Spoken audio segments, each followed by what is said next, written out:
form here.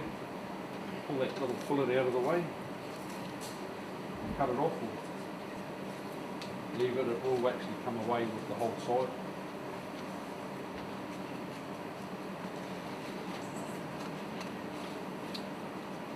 Because now once you get to the bottom, you've got to hook back up underneath there with half your knife up under there like that, and work your way onto the backbone again. Work your way down.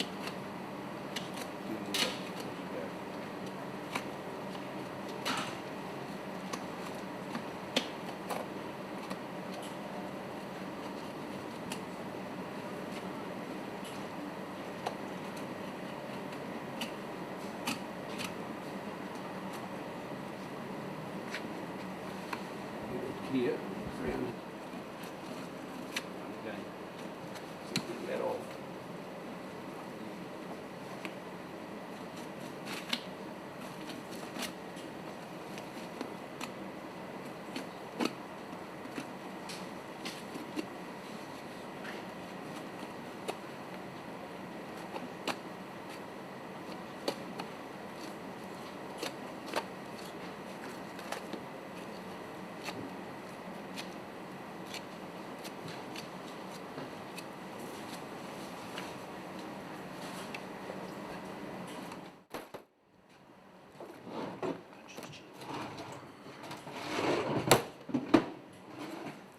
These, you can see there's a lot of where it's been shot. Get rid of that. It's full of bacteria. It needs to go. Even though cooking will kill it, it does tend to taint anything that you go to eat. So yeah, that's right.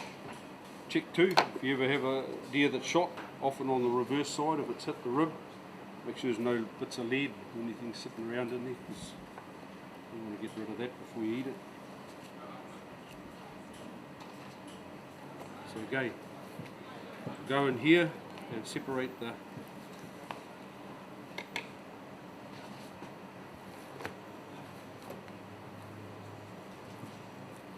good example of how your back steak travels all the way through into your forequarter, which is traditionally in beef is your Scotch fillet. So basically that part there in the beef is your Scotch fillet or your ribeye. Your porterhouse and your sirloin runs through there.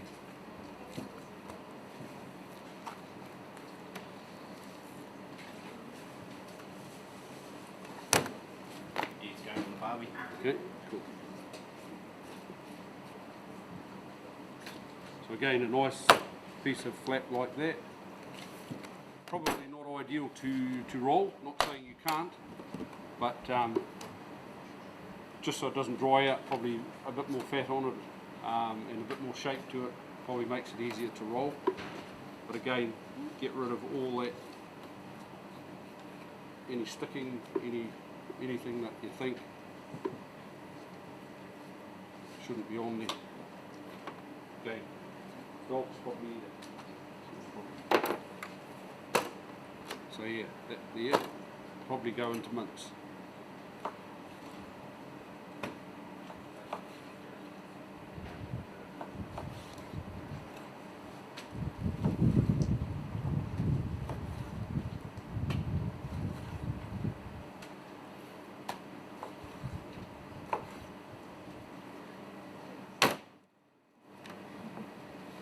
So again, that there, you need to get rid of it. Not going to cook up well at all. You'll have a bad experience with your steak. So again, a bit like a fish, go in there when you're filleting it, slide through, just take it off out of the way. Anything that's left on there that you haven't got off, you need to take off.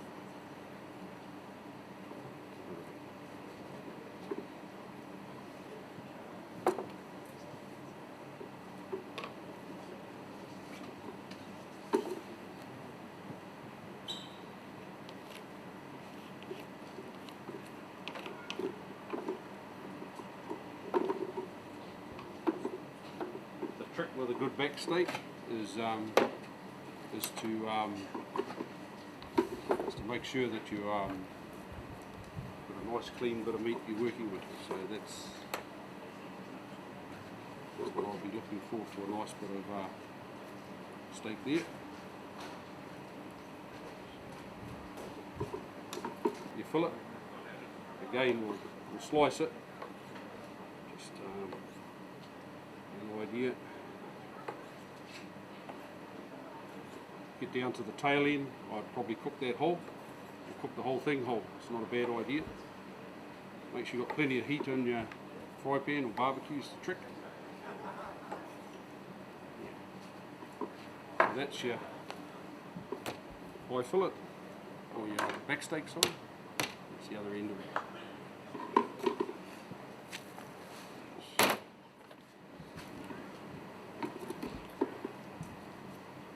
That's your high fillet. Again, you can see sometimes when you've had a bit of a hit with the gut, that end bit's starting to get a little bit of staining. That can taint it, so sometimes a good idea to remove that.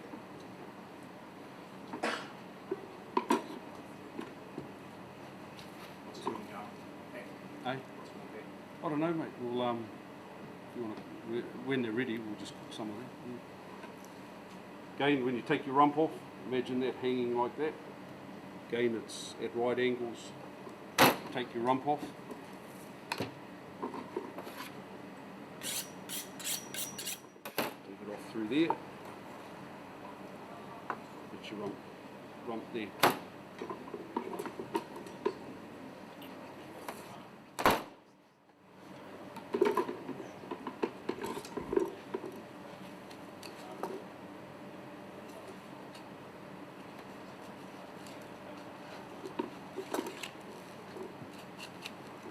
Again, opening that up is just using the point of your knife. Try not to use too much of your knife, otherwise you'll damage the muscles underneath and ruin your steaks. So yeah, it's just a simple process. So taking your time, don't have to be an expert with a knife, just you get it off better than I do, but you just take your time, taking it off nice and slow.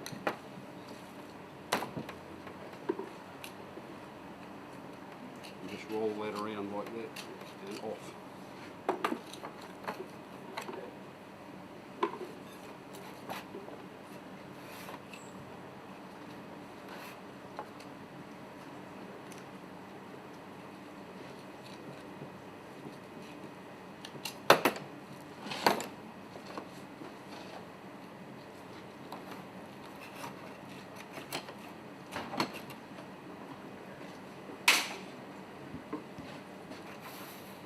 Back to those seams again. It's best bet just to nick that, open it up like that. You're trying to get 3 muscle groups out of here. I'll flip it around that way. So take that that bit there, and here is your shin. So you remove that, you can seam that out quite easily. Comes out like that.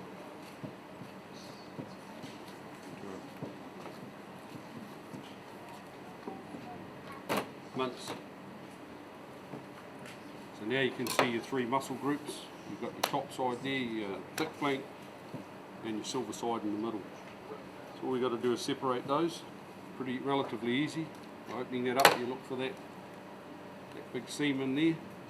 It's the one you're looking for on the side of the silver side. Take it off. Again, in here, you've got a small tongue that comes out of here. Just go down to the top side of it and open it up through there. Follow that seam through. The basics is your basic 3 muscle groups that you're after. Top side, silver side, thick flank. Again, all these muscles, if you get the opportunity to corn them, really good. So you have your corned meat. That one traditionally is done as corned beef, the silver side. But it is, with a very nice deer, you'd probably fry most of this anyway. So for our benefit, we probably will slice it as if we're going to fry it. to the top side first. There's a small seam on top of that we need to take off. So we'll whip that off.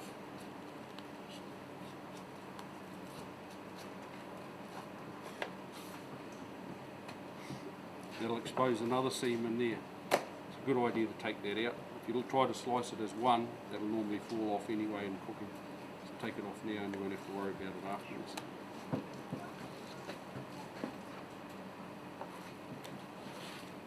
So again, you can see a clear indicator to the way that grain's running. Rule of thumb, always cut across the grain, never with it.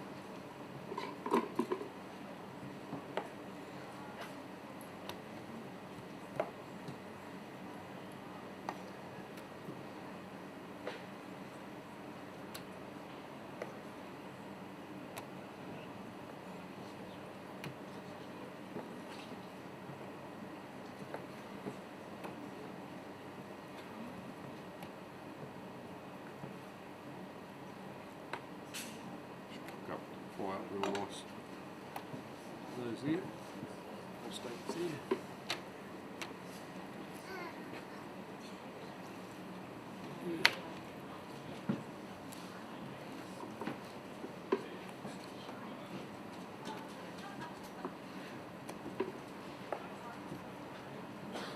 Again, across the grain, can't go wrong.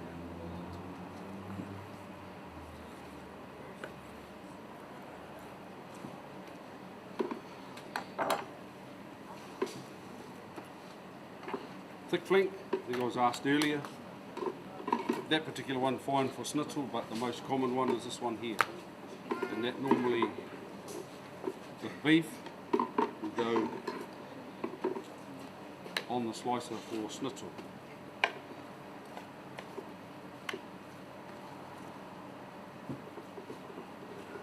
Often called top rump because it's actually facing the rump normally, so hence the name top rump.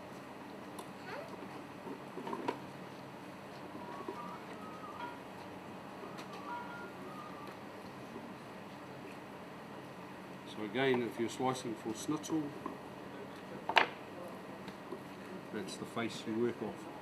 So all your schnitzel slices on a slicer are done very thin, all the way through and back like that.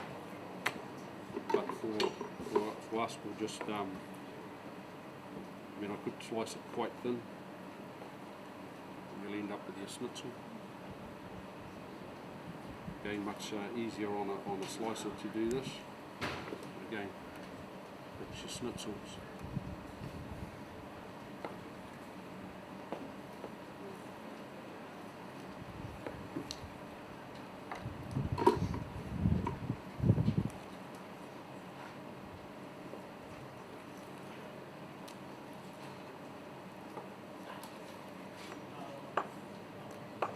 Top rump.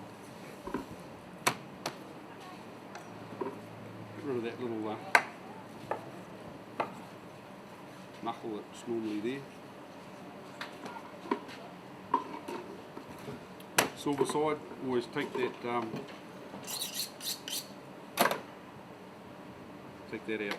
That silver out of it when you slice it. And in some cases, I will actually take that on, specifically on silver side. I'll take that skin off the other side. Don't waste it, still good for sausages. It's all about getting the most tender bit of meat you can possibly get to eat.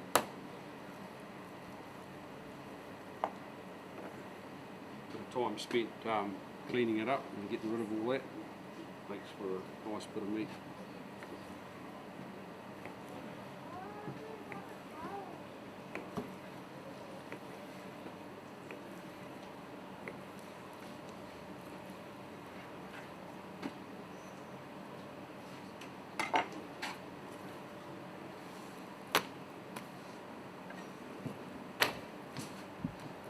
Rump.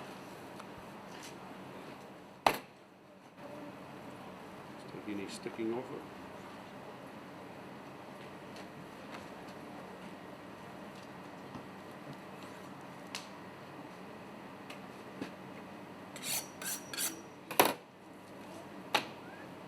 working off that face there. It's normally a triangular shape, so you're going to the closest face, just slicing it through like that.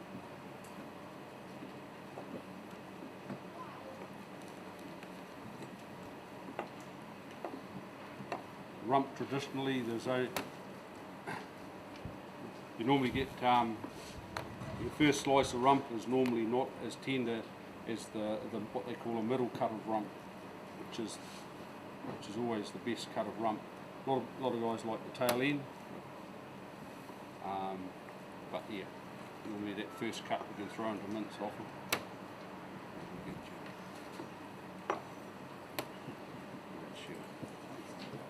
There's your rump steaks there. Still keep that sort of membrane on that side. Yeah, that's fine. Yeah, to be honest, I left it on the last one because there was a lot of fat there. I think you'll find that you don't have an issue with it, but when it gets a little leaner, the deer tends to be quite right, and you will trim that off by all means. Makes for probably a nice bit of steak. But it does hold it together a little bit through the cooking process. Otherwise, it tends to fall apart a bit. That's entirely up to you.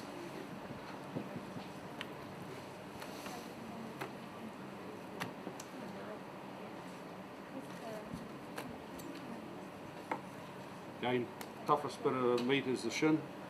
Slow casseroling makes beautiful, or again mince.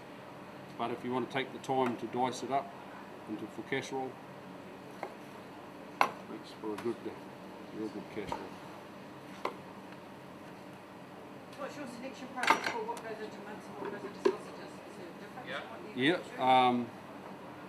sausages, in my opinion, have to have a certain amount of fat, probably 20% to 30%, only because people say they like a lean sausage, but if you ever try a sausage that's got no fat in it at all, you'll notice the difference straight away. Your texture's different. Yeah, but people use mutton because mutton muscle has actually got a natural amount of fat in it, which is quite a good combination. It tends to bind the sausage better. A true sausage is quite lumpy, you know, it doesn't have that nice texture that you get. So yeah, normally as lean as you can for mince. Most people like it like that. I don't leave too much fat on it, and 20 to 30% fat goes for sausages. Yeah. But you can, if you're not in a position to make sausages, then go back over it and trim it right out, throw it into mince. And the sinews on there, the outer thing, they break down right in the mince, Oh. in the sausages, I mean? In the mince and the sausages, yeah, no problem whatsoever. It grinds up.